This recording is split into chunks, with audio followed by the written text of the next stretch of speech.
ഹരേ കൃഷ്ണ. എല്ലാ മാതാപിതാക്കളും ശ്രദ്ധിക്കേണ്ട കാര്യം എന്താണെന്ന് വെച്ചാൽ, നമുക്ക് നമ്മുടെ മക്കളുണ്ടായി അവരെ ലാളിച്ചും കൊഞ്ചിച്ചും വളർത്തി 10, 14, 15 വയസ്സൊക്കെ ആയി അവർക്ക് അവരുടേതായ കാര്യങ്ങളൊക്കെ പറഞ്ഞു കൊടുത്ത്, അവർക്ക് ഏത് വഴിയാണ് തിരഞ്ഞെടുക്കേണ്ട ആ കാര്യങ്ങളൊക്കെ പറഞ്ഞു കൊടുത്ത് അവരുടേതായ ബുദ്ധിക്ക് പ്രവർത്തിക്കാൻ തുടങ്ങിക്കഴിഞ്ഞാൽ നമ്മളൊരു കാരണവശാലും അവരുടെ എല്ലാ കാര്യങ്ങളും നമ്മൾ ഇടപെടാതിരിക്കുക. അവർ പൊട്ട വഴിയാണ് പോകുന്നതെങ്കിൽ അതിൽ നമ്മൾ പറഞ്ഞ് മനസ്സിലാക്കുക. അല്ലേ, എല്ലാ കാര്യത്തിലും നമ്മൾ പറയുന്നതാണ് ശരിയെന്ന് വിചാരിച്ച് അവരെല്ലാ കാര്യത്തിലും പറഞ്ഞ് മനസ്സിലാക്കാൻ ചെന്ന് കഴിഞ്ഞാൽ ചിലപ്പോൾ അവരെ വായിലുള്ളതും അവരുടെ മനസ്സിലുള്ളതൊക്കെ നമ്മളെ ചീത്ത പറയാനോ കേൾക്കേണ്ടി നമ്മളെ അവസ്ഥ വരുമ്പോൾ നമുക്കതൊരു ദുഃഖത്തിന് വഴിയാവും. എന്താണെന്ന് വെച്ചാൽ, ഇത്രയും നാൾ നമ്മൾ നമ്മുടെ എല്ലാ മക്കളാണെന്ന് കരുതി നമ്മളത് അവരെ സ്നേഹിച്ചും സന്തോഷിച്ചും വളർത്തി മുന്നോട്ട് പോകുമ്പോൾ, അതുപോലെ തന്നെ അവരെ പിന്നാലെ നടന്ന് അവരെ ഇറിറ്റേഷൻ ചെയ്യുമ്പോൾ അവർക്കത് വല്ലാത്ത വിഷമത്തിന് വഴിയാവും. അവരവരുടേതായ വഴികൾ തിരഞ്ഞെടുക്കട്ടെ.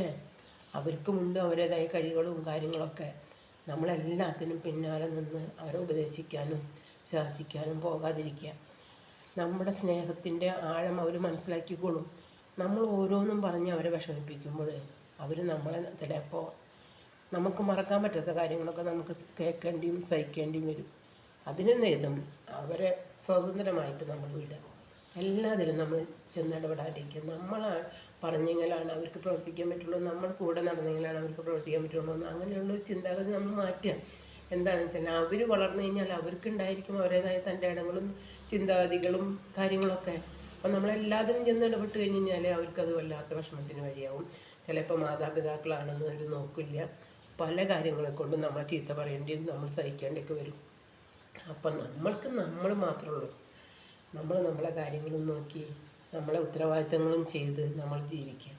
എല്ലാത്തിലും പെൺകുട്ടികളായാലും മക്കളായാലും അവർ കല്യാണം കഴിഞ്ഞു കാര്യങ്ങളൊക്കെ നമ്മളെല്ലാത്തിലും ഇടപെട്ട് കഴിഞ്ഞാൽ പല വിഷമങ്ങൾക്കും നമുക്ക് സാഹചര്യങ്ങൾ സൃഷ്ടിക്കും. അപ്പോൾ അവർക്ക് വേണ്ടി നമ്മൾ പ്രാർത്ഥിക്കുക, നല്ല ബുദ്ധി കൊടുക്കാൻ പ്രാർത്ഥിക്കുക, അത്രയേ ഉള്ളൂ. അവർക്ക് അവരുടേതായ തൻ്റെ ഇടവും എല്ലാ കഴിവുകളും അവർക്ക് ഭഗവാൻ കൊടുത്തിട്ടുണ്ട്. അതിൽ കൂടെ അവർ പോകട്ടെ. നമ്മളില്ലെങ്കിൽ അവർ ജീവിക്കും ഇല്ലേ? നമുക്ക് തോന്നുന്നുണ്ടാവും നമ്മളില്ലെങ്കിൽ നമ്മുടെ മക്കളെങ്ങനെയാവും. അതില്ല കേട്ടോ. എല്ലാവർക്കും അവരുടേതായ വഴികൾ അവർക്ക് ഭഗവാൻ കൊടുത്തിട്ടുണ്ട്. നമ്മൾ പോകുമ്പോൾ നമ്മൾ മാത്രമേ പോവുള്ളൂ. നമ്മൾ ചെയ്യുന്ന കാര്യങ്ങൾ നമ്മൾക്ക് തന്നെ ഉപകാരം ഉണ്ടാവുള്ളൂ. അത് നമ്മൾ മനസ്സിലാക്കാം. ഹരേ കൃഷ്ണ.